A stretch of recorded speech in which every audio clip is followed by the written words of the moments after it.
Welcome to Guns 101, our video welcome message to all the new gun owners. It's brought to you by the Self-Defense Radio Network. I'm Rob Morse from Self-Defense Gun Stories. My partners are Amanda Suffolk. She's from Eye on the Target Radio. The guy behind the curtain there doing that heavy tech lifting, that's Paul Lathrop from the Polite Society podcast. We're very lucky to have Anthony Colandro with us tonight. He is the man at the Gun for Hire range in Woodland Park, New Jersey. Anthony, lots of people brought a gun home. They looked at the crazy world now that we're on quarantine. You teach classes about home defense. What do they need to get on board? Well, prep them for that class when they come to your range. Wow, it's a big one. You know, just owning a gun doesn't necessarily make you safer, and owning a gun also opens a Pandora's box with legal issues if, in fact, God forbid, you have to use that gun for the judicious use of deadly force, which can quite possibly happen. There's a whole mindset thing you have to prepare for. Obviously, there's the semantics of checking out your house and defensive positions and the difference between cover and concealment that a lot of people don't realize. Cover will stop a bullet, like maybe a washing machine or a car engine block. Concealment would be hiding behind a curtain. You have to look at your house and think about it defensively. But if you have to use a firearm for self-defense, there's many legal and moral ramifications that have to be taken into account. Everybody's easy to brag and say, I'm John Wayne. Oh, if the guy comes in, I'll shoot him. I'll put a gun in his hand. I'll put a knife in his hand. I'll turn him around. There are so many things that you have to think about. Obviously, if you do use a firearm for self-defense, this is 2020. Never change a crime scene. Okay, whatever happens. Whatever goes down when the police come on the scene, you tell them I'm the owner of the house here, and I need to go to the hospital because I'm experiencing chest pains and shortness of breath. Because you really you don't want to submit to an interrogation unless you have legal counsel at your side. We tell everybody that they can't deny you medical treatment.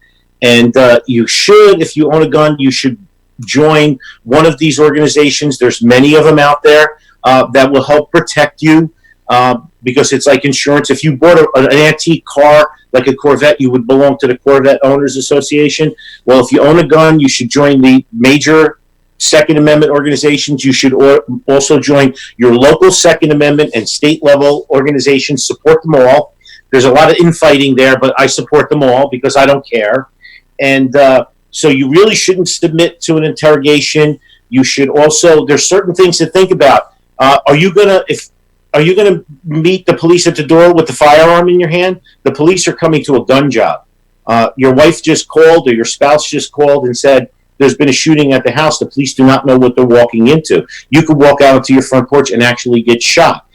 Would it be in your best interest to put your gun on the nightstand and walk outside to talk to the cops and your 3 kids are still in the house with a loaded gun sitting on the nightstand? These are all the steps that we cover that you have to think about. You know, you open up a Pandora's box here, and it's not just, oh, the guy broke in, I shot him 2 times, the police came, they picked him up, they made a white outline around him, they helped me reload my gun, and off they went. Once you use that firearm, a whole new level of problems start. You should have besides that insurance, you should have an attorney's card that you know and you're familiar with that's used to handling criminal cases like this in the state you reside. Because 2 o'clock in the morning at a police holding cell, you shouldn't be picking an attorney out of the phone book because he had I'm old, I said phone book, right? You shouldn't be Googling an attorneys near Duluth, Minnesota, for gun shootings or something. And you don't want to get the one that's scratched into the wall at the jail. Correct. You don't want that one either. He scratched it in, Amanda, when he was there last time. Bingo. So there are many things to do. Now, I have every 6 months daylight savings time. Besides changing my batteries and my smoke detectors and flashlights and carbon monoxide detectors, I check my fire extinguishers.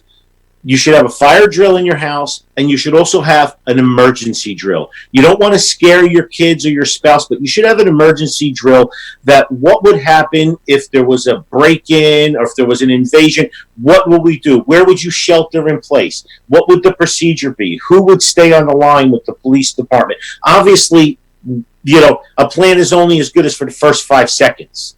But you need to think about all of this. You need to look at your house and survey it. Many times if you have alarm signs outside and camera signs outside and your house is well lit and you don't have any ladders laying around in the yard, most likely the bad guys will rob your neighbor's house. That's really the best planning. Mm-hmm.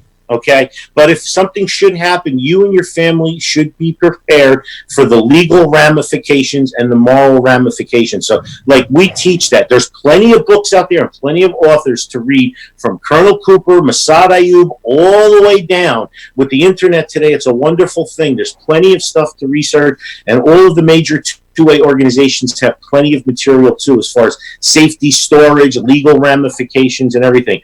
Our attorney in New Jersey, Evan Knappen, says SAC. Remain silent, request an attorney, and do not consent to a search until your attorney is present. SAC. Okay, so that to me is very important. His business card is bright orange. It has his name and everything on the front, and on the back it says SAC. And we give them out for free whenever anybody takes a class at our range. Well, that makes so much sense. And just to tell people to expect that it's not going to be like one of the TV shows with the detective, and they're not going to tell you just don't leave town. If you're involved in a shooting, you get to ride in a police car. And it's gonna cost you money. So if you don't belong to one of the gun insurance companies, it will cost you a lot of money. Whether you were justified in shooting or not, whether it is going to be an expensive proposition, but you're still alive to be able to invest that money. But you would be way better if you thought about it in advance. And then your other point about looking at your house and looking at the circumstances and stuff, if you think about that stuff in advance, it makes it so much better. I started my house on fire a while ago, but you think you're a smart person, but as soon as an emergency happens, you can no longer do analytical thinking.